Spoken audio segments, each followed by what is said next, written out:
Hello everyone. तो चलिए मैं फिर से आ गई हूँ नए व्लॉग के साथ। और ये व्लॉग है रात के 12 बजे शुरू हो रही है। और ये है वट सावित्री पूजा के एक दिन पहले। और मैं रात को मेहंदी लगाई हुई थी सारे काम ख़त्म करके। और ये वट सावित्री पूजा के सुबह का समय। जल्दी से उठ के फ्रेश होके नहा के मैं चली पूजा करने के लिए। और पूजा मेरे घर के नीचे में ही होता है। हम ये गमले में एक वट का पेड़ लगाए हुए हैं और इसी में हम पूजा करते हैं। और आप लोगों को तो सबको पता है कि ये वट सावित्री पूजा जो है वो हिंदू धर्म का एक बेहद ही पवित्र और महत्वपूर्ण व्रत होता है। और इसमें सारी सुहागन महिलाएं अपने पति की लंबी उम्र के लिए, अच्छी सेहत के लिए और साथ में अपने सुख वैवाहिक जीवन की कामना के लिए ये व्रत रखती हैं और ये पूजा करती हैं। तो देखिए यहाँ पे मैं अपनी सासू माँ के साथ में और साथ में ये हमारे घर की ओनर है, ये साथ में हम पूजा कर रहे थे। ये अपने रिचुअल्स कर रही थी और हम अपने रिचुअल्स कर रहे थे साथ में। और वाकई में ये पूजा बहुत ही महत्वपूर्ण हमारे लिए होती है।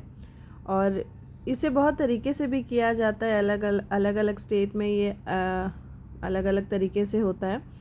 तो बस हम लोगों ने पूजा का विधि सब हम लोगों ने आरंभ किया करते हुए।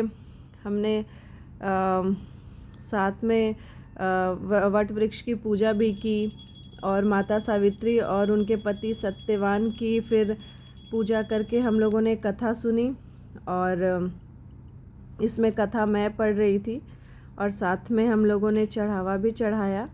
और इसकी कहानी तो आप सभी हिंदू धर्म की महिलाओं को पता ही है। और हम लोगों ने सारे वट वृक्ष के पत्ते को अपने बाल में भी लगाया इस तरीके से।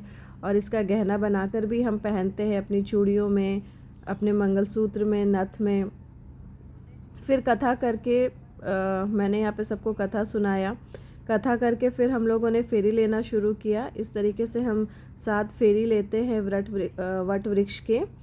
और फिर इस तरीके से फेरी लेने के बाद हमारी पूजा का समापन का समय हो गया था। तो 7 फेरी लेने के बाद फिर सब ने यहाँ पे आशीर्वाद लिया वट वृक्ष के सामने माता सावित्री की। और साथ में सत्यवान की एक मूर्ति भी थी और मैंने सारे बड़ों का आशीर्वाद भी लिया। और इस तरीके से हमारी पूजा का समापन हुआ। यहाँ पे मेरी सास, मेरी मम्मी भी आई हुई थी। मैं और हमारे घर की ओनर, हम सब ने मिलके बहुत अच्छे तरीके से श्रद्धापूर्वक हमने पूजा किया। फिर इन्होंने सबको प्रसाद दिया और इस तरीके से हमारा पूजा होता है समाप्त।